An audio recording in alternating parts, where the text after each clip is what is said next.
Aku mengalungkan jimat keberuntungan ini di leher gajah. Karena di kehidupan sebelumnya, aku dan sahabatku hamil bersamaan. Dia memberiku jimat keberuntungan ini dengan dalih mendoakanku. Aku sangat tersentuh, menerima kebaikannya. Aku memakainya setiap hari. 10 bulan kemudian, kami melahirkan bersamaan. Siapa sangka, aku melahirkan bayi yang cacat dan meninggal. Sedangkan sahabatku melahirkan anak kembar yang sehat. Keluarga mertuaku menganggapku pembawa sial. Orang yang membawa kesialan. Lalu mereka memanggil kepala desa. Dan sesuai tradisi desa, aku dibakar hidup-hidup. Sebelum mati, aku baru tahu. Semua ini karena jimat keberuntungan yang diberikan sahabatku. Jimat itu telah diberi mantra jahat oleh dukun desa. Dia sudah tahu bayinya telah meninggal. Jadi dia memberiku jimat itu untuk menukar bayiku. Saat aku membuka mata lagi, aku kembali ke hari sahabatku memberiku jimat itu. Melihat gajah betina yang besar, aku tersenyum sinis. Kau ingin menukar? Akan kutukar untukmu. Saat sahabatku, Miao Bei, memberikan jimat itu, aku tahu aku telah terlahir kembali. Ingatan samar dari kehidupan sebelumnya muncul. Kutahan rasa sakit terbakar hidup-hidup. Dan tubuhku yang meronta-ronta. Aku ingin segera sadar sepenuhnya. Saat ku buka mata, Miao Bei sudah berdiri di depanku dengan senyum licik. Dia mengulurkan tangannya dan mengeluarkan sebuah jimat keberuntungan. Dengan penuh perhatian, dia berkata, Linger, ini 2 jimat keberuntungan yang kuminta dari dukun. Untuk melindungi bayi kita agar selamat dan sehat. 1 untukmu, 1 untukku. Kita pakai bersama-sama, agar tidak membuatnya curiga. Aku menerimanya dengan gembira, dan langsung memasukkannya ke dalam saku. Baiklah, terima kasih sahabatku. Aku pasti akan memakainya setiap hari. Saat mengucapkan kata-kata terakhir itu, aku menggertakkan gigi. Kebencian membara di hatiku. Di kehidupan sebelumnya, kami hamil bersamaan. Dia juga dengan antusias memberiku sebuah jimat keberuntungan. Dia bilang jimat itu telah diberi mantra oleh dukun, agar bayi kami selamat dan sehat, bebas dari penyakit dan bencana. Karena aku sangat mempercayainya, aku langsung memakainya tanpa ragu. Tapi siapa sangka, 10 bulan kemudian, saat kami melahirkan bersamaan, hal yang aneh terjadi. Padahal aku sudah hamil 3 bulan. Pergi ke tabib tua untuk memeriksa denyut nadiku. Denyut nadi yang menunjukkan bayi kembar. Ternyata berakhir di perut Miao Bei. Sedangkan aku melahirkan bayi yang sangat buruk rupa. Dan cacat, bayi itu bahkan lahir dalam keadaan meninggal. Sebelum aku sempat bersedih, ibu mertuaku, kepala keluarga, mulai marah-marah. Aduh, gila, makhluk aneh apa yang dilahirkan Jiang Linger ini? Ini akan mencelakakan seluruh keluarga kita. Ini akan membawa sial bagi kita semua. Ia mengejutkan semua orang di rumah. Bahkan, berita itu dengan cepat menyebar ke seluruh desa. Aku memohon pada ibu mertuaku untuk mendengarkan penjelasanku. Bu, percayalah padaku, pasti ada sesuatu yang aneh di sini. Beberapa bulan yang lalu aku pergi ke tabib tua untuk memeriksa denyut nadiku. Bayiku baik-baik saja, dan tabib tua mengatakan aku akan melahirkan bayi kembar. Pasti ada sesuatu yang terjadi. Anakku tidak mungkin monster. Sayangnya, ibu mertuaku yang dibutakan amarah tidak memberiku waktu untuk menjelaskan. Kenyataannya sudah jelas. Apalagi yang bisa kau katakan? Menurutku, seseorang yang bisa melahirkan makhluk seperti ini juga bukan pertanda baik. Kata-katanya membuatku menjadi sasaran kemarahan. Ia bahkan memanggil kepala desa. Kepala desa, kumohon, berikan keadilan bagi keluargaku. Menantu perempuanku melahirkan makhluk aneh ini. Aku takut ini tidak hanya akan mencelakakan keluargaku, tetapi juga seluruh desa. Ibu dan bayinya harus disingkirkan. Kepala desa terpengaruh oleh tahayul ibu mertuaku. Ia mengeluarkan buku astrologi, dan mulai mengoceh. Wanita ini memang tidak boleh tinggal di desa ini. Siang ini adalah hari baik. Ibu dan bayi yang meninggal harus segera dikremasi, untuk mencegah masalah lebih lanjut, dan membawa sial bagi desa. Seandainya ada seseorang yang membelaku, mungkin aku masih punya kesempatan untuk hidup. Tetapi setelah kepala desa berbicara, orang-orang desa yang ketakutan segera membawaku ke altar. Itu adalah tempat yang digunakan desa untuk ritual. Jika terjadi sesuatu, tali jerami dibakar. Mereka merantaiku dengan rantai besi. Khawatir jeritanku akan menghantui mimpi buruk mereka. Mereka menyumpal mulutku dengan kain. Saat api berkobar, aku melihat sahabatku datang dari kejauhan. Sambil menangis, aku berusaha meminta tolong padanya. Tetapi ia mengatakan padaku bahwa bayi kembarku dicurinya. Dan ia juga mengatakan bahwa ini salahku karena terlalu beruntung. Ia selalu dibandingkan denganku. Setiap kali orang memujiku dan merendahkannya, membuatnya iri dan sakit hati. Jadi kematianku memang pantas. Dengan kematianku, tidak ada yang akan bersaing dengannya. Api berkobar dengan dahsyat. Aku bisa mendengar cairan di tubuhku mengering terbakar. Akhirnya, suara pembuluh darahku pecah. Dengan air mata berlinang, akhirnya aku dibakar hidup-hidup oleh orang-orang bodoh dan tidak berpengetahuan ini. Dari semua orang ini, yang paling kubenci adalah Miao Bei. Aku bersumpah, jika aku punya kesempatan untuk hidup kembali, aku pasti akan membuatnya menderita. Mungkin surga berbelas kasih, dan mendengar doaku. Aku benar-benar diberi kesempatan untuk terlahir kembali. Saat terbangun, wajah jahat Miao Bei langsung muncul di hadapanku. Dia masih palsu seperti biasanya, Tetapi kepalsuannya tersembunyi dengan sangat baik, sehingga aku tidak menyadarinya di kehidupan sebelumnya. Aku menahan kebencian di hatiku, dan melanjutkan urusan yang belum selesai. Dia tidak menyadari perubahanku, dan masih tersenyum palsu, berkata, "Kita semua bersahabat, tidak perlu sungkan denganku." Aku juga berpura-pura setuju, dan mengangguk. Setelah ini, dia pikir rencananya kali ini berhasil lagi, dan merasa perbuatan jahatnya tidak diketahui siapapun. Dia pun pergi dengan tenang. Setelah memastikan dia pergi, aku segera naik taksi ke kebun binatang. Di kebun binatang, aku mencari gajah betina terbesar dan terkuat, lalu memakaikan liontin pembawa sial itu ke leher gajah tersebut. Aku juga secara khusus mengeluarkan beberapa lembar uang 100 yuan, dan berpesan kepada pawangnya, liontin ini jangan dilepas sebelum 10 bulan berlalu. Jika dilepas, gajah ini akan mati. Pawangnya menerima uang itu dan mengangguk patuh. "Nona, tenang saja, Nona, tenang saja. 10 bulan kemudian, saya pasti akan mengembalikan liontin ini dalam keadaan utuh kepada Nona." Aku tersenyum, dan berterima kasih. Setelah keluar, aku segera naik taksi kembali ke desa. Aku diam-diam melihat ke arah rumah Miao Bei. "Bukankah kau suka mengganti bayi? Gantilah, kugantikan untukmu. Kali ini, akan kugantikan dengan yang besar." Setelah kembali ke desa, ku melihat Miao Bei sedang berjalan-jalan santai. Meskipun dia sedang mengobrol dan tertawa dengan para tetua di desa, seluruh perhatianku tertuju pada perutnya. Aku tak bisa menahan diri untuk menghela nafas. Liontin ini benar-benar ajaib. Perut Miao Bei membesar dengan cepat, terlihat jelas dengan mata telanjang. Kurasa sebelum 10 bulan, dia akan melahirkan prematur. Aku bergabung dalam obrolan mereka, sambil diam-diam mengamati ekspresi Miao Bei. Miao Bei yang tak tahu apa-apa masih asyik menyombongkan diri. "Jangan ditertawakan. Ya, aku berani taruhan. Anakku pasti kembar laki-laki dan perempuan." Dia memamerkan hal itu kepada semua orang dengan penuh percaya diri. Lalu dia menyindirku, "Ling Er, perutmu kecil dan rata begini. Sepertinya, anakmu pasti kurang gizi lagi." Sambil berbicara, dia berpura-pura baik. Dia selalu menyuruhmu makan banyak. Makan banyak, kau tidak percaya. Lihat, sekarang pertumbuhan anakmu lambat, kan? Aku baru saja memakaikan jimat keberuntungan pada patung gajah. Memikirkannya saja aku senang. Jadi, meskipun dia akhir-akhir ini mengatakan hal-hal yang tidak menyenangkan, aku malas mempermasalahkannya. Lagi pula, hari-hari baiknya tidak akan lama lagi. Aku menimpali dengan sabar. "Ya, bagaimana bisa aku menandingimu? Kau hamil anak kembar laki-laki dan perempuan. Suami dan mertuamu pasti sangat senang. Aku dengar, di desa kita, yang hamil anak kembar laki-laki dan perempuan, kaulah yang pertama. Bahkan kepala desa mengatakan kau dan kedua anakmu adalah bintang keberuntungan pemberian surga." Mendengar ini, dia tidak rendah hati sama sekali. Malah agak bangga. Dia mencibir. Ekspresi meremehkanku hampir terlihat jelas. "Tentu saja, tak perlu dikatakan lagi. Nanti setelah anak-anak lahir, kalian akan kuundang ke pesta sebulan kelahiran. Akan ada 100 meja. Silakan makan dan minum sepuasnya." Sedangkan Ling Er, dia tiba-tiba menoleh padaku. "Kau juga harus berusaha. Aku melahirkan anak kembar laki-laki dan perempuan. Setidaknya kau harus melahirkan anak laki-laki. Nanti kita adakan pesta sebulan kelahiran bersama-sama. Biar desa kita makin berbahagia." Dia jelas tahu kalau dia telah menggunakan ilmu hitam untuk menukar anak kembarku. Aku tidak bisa melahirkan anak laki-laki, dan juga tidak bisa melahirkan anak yang sehat. Dia masih sengaja mengejekku, tapi tidak apa-apa. Yang tidak dia ketahui adalah, di kehidupan ini, aku telah mengubah endingnya. Dia yang begitu licik, pada akhirnya hanya akan mempermalukan dirinya sendiri.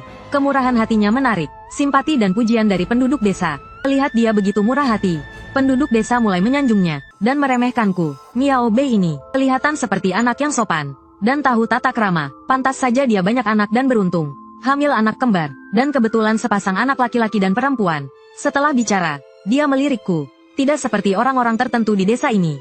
Tidak disukai suami, tidak disayangi mertua, dingin dan tidak peduli pada penduduk desa. Dan hamil anak perempuan yang kekurangan gizi, beban keluarga. Bagaimana dia akan menjalani hidupnya nanti? Benar sekali, dia masih punya muka untuk berdiri bersama kita. Sombong sekali, seolah-olah dia tidak tahu kalau dia dibenci semua orang di desa ini.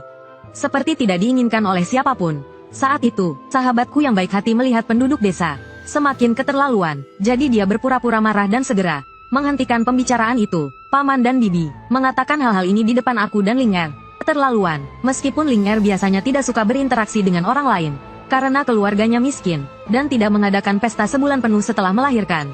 Paman dan bibi tidak bisa mengatakan hal-hal yang melukai harga dirinya seperti ini. Tolong hargai aku, jangan katakan hal-hal yang menyakitkan seperti ini lagi. Begitu Miao Bei berbicara, para paman dan bibi itu semua memerah.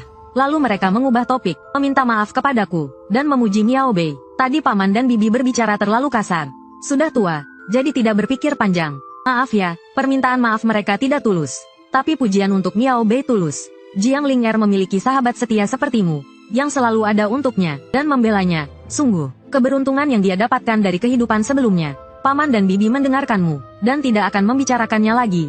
Bagus, begitulah seharusnya. Kita semua tetangga, sering bertemu, kita harus saling menyayangi, dan rukun. Setelah itu, para paman dan bibi mengangguk, rasa malu dan mengatakan bahwa mereka sudah tua. Tidak sebaik Miao Bei, gadis kecil yang tahu bagaimana memperlakukan orang lain. Aku melihat orang-orang munafik ini, dan sahabatku yang bermuka dua. Hanya mendengar percakapan mereka saja membuatku mual. Tapi, tidak apa-apa, tunggu sebentar lagi, karma mereka akan segera datang. Dalam perjalanan pulang dengan Miao Bei, dia terus bertanya padaku, Ling'er, sifatmu yang pendiam ini benar-benar membuat orang frustrasi. Mereka mengatakan itu padamu. Kenapa kamu tidak membalas? Aku tersenyum, berpura-pura tidak peduli. Ah, tidak apa-apa, biarkan mereka bicara sesuka hati. Siapa yang tidak pernah membicarakan orang lain? Lagi pula, mereka semua sudah tua. Masa aku harus mempermasalahkan hal ini dengan mereka? Miao Bei berpura-pura kesal dan kecewa padaku. Kau ini. Aku benar-benar tidak tahu harus berkata apa lagi padamu. Jika bukan karena pengalaman hidupku sebelumnya, aku akan benar-benar mengira dia peduli padaku. Sayangnya, aku bukanlah gadis naif dan mudah percaya seperti dulu lagi. Aku bukan Ling'er yang bodoh itu lagi. Aku tahu betul, meskipun dia tampak selalu memikirkanku. Sebenarnya dalam hatinya, dia senang melihatku sial. Memikirkan hal ini, kemarahan kembali muncul di hatiku. Aku mengalihkan pembicaraan, berharap bisa segera pulang setelah berbasa-basi. Tapi aku malah terjebak lagi dalam obrolannya. Saat kami berbicara, matanya tanpa sadar tertuju pada leherku. Saat menyadari aku belum memakai liontin keberuntungan itu, dia bertanya dengan marah, mana liontin keberuntungan yang kuberikan padamu? Kenapa kau belum memakainya? Melihatnya panik, aku meraba saku dan menghilangkan kecurigaannya. Ada di saku, mana mungkin aku tidak memakai barang pemberianmu? Tenang saja, aku akan mencari tali dan merangkainya saat pulang nanti. Akan langsung kupakai di leherku. Setelah berkata begitu, aku tersenyum. Kemarahannya pun mereda, meskipun aku sudah berjanji seperti itu. Dia masih mengkhawatirkanku dan mengingatkanku lagi. Ingat, kau harus memakainya, ya? Aku mengangguk. Tenang saja, aku pasti akan memakainya. Kau sangat ingin aku memakainya. Tentu saja aku akan memakainya. Bagaimana mungkin aku tidak memakainya? Tapi aku akan memakai yang sudah kusiapkan sendiri. Miao Bei, tunggu saja sampai kau melahirkan bayi raksasa. Setelah yakin aku akan memakainya. Miao Bei pulang dengan wajah percaya diri. Aku juga langsung pulang. Begitu sampai, aku bertemu ibu mertuaku yang kejam. Dia menatapku tajam dan memaki. Kau baru pulang sekarang? Sudah jam berapa ini? Kenapa belum masak? Baru berapa bulan? Sudah malas-malasan begini. Kau pikir kau itu Miao Bei? Dia beruntung hamil anak kembar. Jadi mertuanya menyayanginya dan tidak menyuruhnya bekerja. Apa kau mau menyainginya? Dia menyeretku ke pintu. Dia memberi isyarat agar aku melihat Miao Bei di seberang. Kau lihat perutnya yang besar itu? Perutnya besar, bulat, dan berisi. Sekilas, dia terlihat beruntung. Lihat dirimu, perutmu kecil, tanpa perlu ke dokter Tiongkok pun. Aku tahu di dalam perutmu. Ada anak perempuan pembawa sial sepertimu. Mendengar ibu mertua mengoceh panjang lebar, aku malas berdebat dengannya. Tapi saat dia menyebut perut Miao Bei, besar, bulat, dan berisi, dan terlihat beruntung, aku tak bisa menahan tawa. Tentu saja besar dan bulat. Gajah betina juga begitu besarnya. Mana ada wanita biasa yang bisa menandinginya. Tentu saja Miao Bei beruntung. Karena dia mengandung bayi raksasa. Memikirkan itu, aku tak bisa berhenti tertawa. Ibu mertua melihatku dan membentak. Tertawa apa kau? Tidak tahu malu. Masih berani tertawa. Kalau kau bisa seperti Miao Bei, mengandung 2 anak kembar, aku akan melayanmu. Mendengar itu, aku langsung menolak. Mana berani aku merepotkan ibu. Keberuntungan seperti itu, aku tidak mau. Setelah itu, aku pergi ke dapur untuk memasak. Aku tahu ibu mertuaku sangat religius. Dia vegetarian dan tidak boleh makan daging. Sedikit saja daging yang tersentuh, dia akan muntah. Dan kejang-kejang, hari ini, aku akan membuatkan beberapa masakan vegetarian, yang terkontaminasi daging untuk ibu mertuaku. Dijamin dia akan langsung pucat setelah memakannya. Di kehidupan sebelumnya, saat aku melahirkan bayi yang meninggal, bukankah dia menghasut seluruh penduduk desa untuk membakarku? Di kehidupan ini, aku akan membuatnya merasakan penderitaan yang kualami. Mengetahui kelemahan ibu mertuaku, aku sengaja menggunakan kaldu tulang untuk menyiram sayuran. Setelah matang, aku berpura-pura biasa saja, dan menyajikannya di hadapan ibu mertua. Bu, silakan makan, pasti ada sup di panci. Aku akan mengambilkannya. Ibu mertua menatapku dengan jijik, dan melirikku. Lalu, tanpa menungguku, dia mulai makan. Dulu, aku dan suamiku menikah karena cinta, dan hamil di luar nikah. Ditambah lagi, desa ibu mertuaku sangat feodal. Karena 2 hal itu, ibu mertua tidak pernah bersikap baik padaku sejak awal. Dia selalu meremehkanku. Ayah mertua sudah meninggal, jadi ibu mertua yang memegang kendali di rumah. Kalau bukan karena suamiku bersikeras, dia tidak akan mengizinkanku masuk ke rumah ini. Sebenarnya, aku sudah lama menyesal tidak mendengarkan nasihat orang tuaku dan menikah dengannya. Setelah menikah, suamiku selalu bekerja di luar kota, meninggalkan aku dan ibu mertua, dua wanita, di rumah. Ditambah lagi dengan sifat Miao Bei yang bermuka dua, baik di depan, buruk di belakang. Tak lama setelah aku hamil, insiden di kehidupan sebelumnya terulang.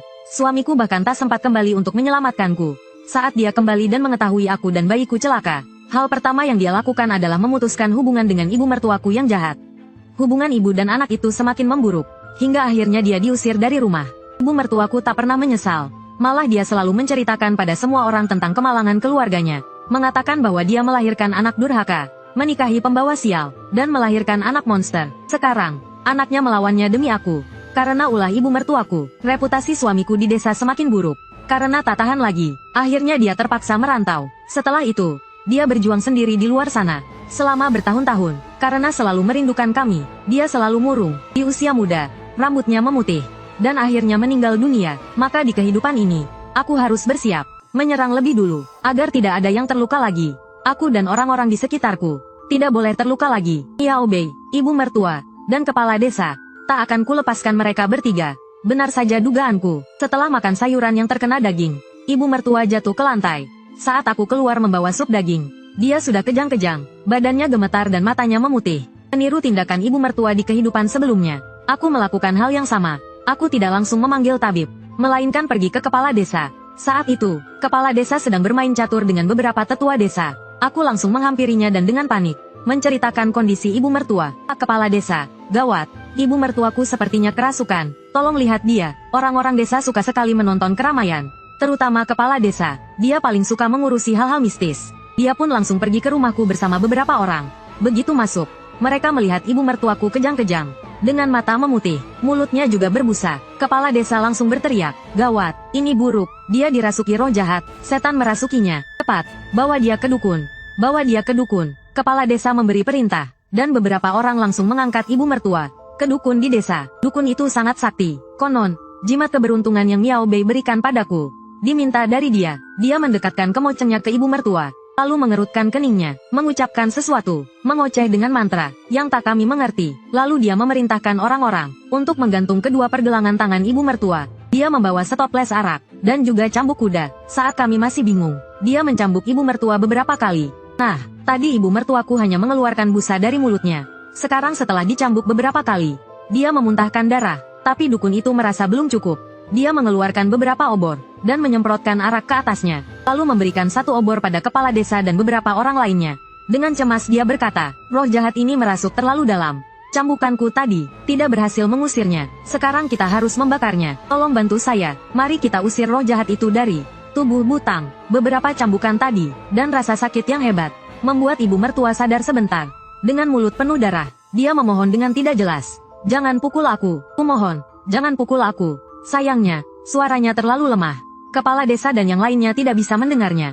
Hanya aku yang tahu apa yang dia katakan dari gerakan bibirnya. Tapi ibu mertua yang jahat itu memperlakukanku dengan buruk di kehidupan sebelumnya. Jadi aku tidak mungkin menyelamatkannya di kehidupan ini. Aku memperburuk keadaan dengan berkata, kepala desa, ibu mertua sepertinya hampir tidak tahan lagi diganggu roh jahat.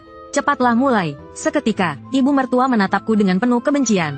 Pada saat yang sama, dukun dan kepala desa memulai ritual pembakaran. Satu persatu mereka mendekat dan mengasapi ibu mertua dengan obor. Cahaya api membuat wajah ibu mertua memerah. Jeritan ibu mertua menggema di seluruh rumah. Tapi dukun itu mengatakan itu adalah tanda bahwa roh jahat itu perlahan-lahan meninggalkan tubuh ibu mertua. Metodenya berhasil. Dia mendesak dengan keras. Dekatkan obornya. Setelah beberapa kali disiksa, kulit ibu mertua menjadi kuning pucat dan pingsan. Setelah ritual selesai, penyakit ibu mertua semakin parah. Dia tidak bisa bangun, dan hanya terbaring di tempat tidur.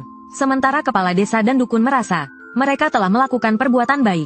Setelah kejadian itu, Miao Bei yang cemburu padaku, menceritakan hal ini dengan dibumbui kepada suamiku. Kurang dari sehari, suamiku bergegas pulang, dan melihat ibu mertuanya sakit parah. Suamiku bertanya, ada apa dengan ibu? Saat itu, Miao Bei, yang suka memperkeruh suasana, menambahkan bara ke api. Ling Er, katanya, kau ini bagaimana sih? Ibu mertuamu sakit, tapi kau tidak membawanya ke rumah sakit. Malangnya, kau malah pergi ke kepala desa Rong dan dukun. Bukankah ini sama saja kau ingin ibu mertuamu mati? Setelah mengatakan itu, dia menatap suamiku, seolah-olah mengharapkan dia mengatakan atau melakukan sesuatu. untuk menghukumku. Saat itu, suamiku, dengan wajah muram, berbicara. Katakan padaku, Jiang Ling'er. Aku ingin mendengarmu sendiri menjelaskan. Apa yang terjadi? Aku tahu Cheng Zi adalah orang yang bijaksana. Dia tidak akan mudah percaya gosip. Jadi, aku menjawab dengan tenang. Suamiku, kataku. Begini ceritanya, aku tahu ibu sakit, dan aku bilang ingin memanggil tabib dari desa. Tapi ibu tidak mengizinkan. Beliau memaksaku untuk menemui kepala desa. Kau tahu, ibu biasanya sangat percaya pada kepala desa. Beliau bersikeras. Aku tidak bisa membantahnya, Miao Bei. Melihat upayanya untuk memprovokasi gagal, masih saja ikut campur. Jika ibu mertuamu melarangmu pergi, kau tidak akan pergi. Kau harus melihat situasinya. Sekarang orang tua itu terbaring tak bergerak. Lalu apa yang akan kau lakukan sekarang? Setelah itu, Cheng Zi memelototinya. Miao Bei, katanya, bukankah biasanya kau dekat dengan Ling'er? Kenapa hari ini kau terus mengatakan hal-hal yang membuat orang menyalahkan Ling'er? Apa sebenarnya maumu?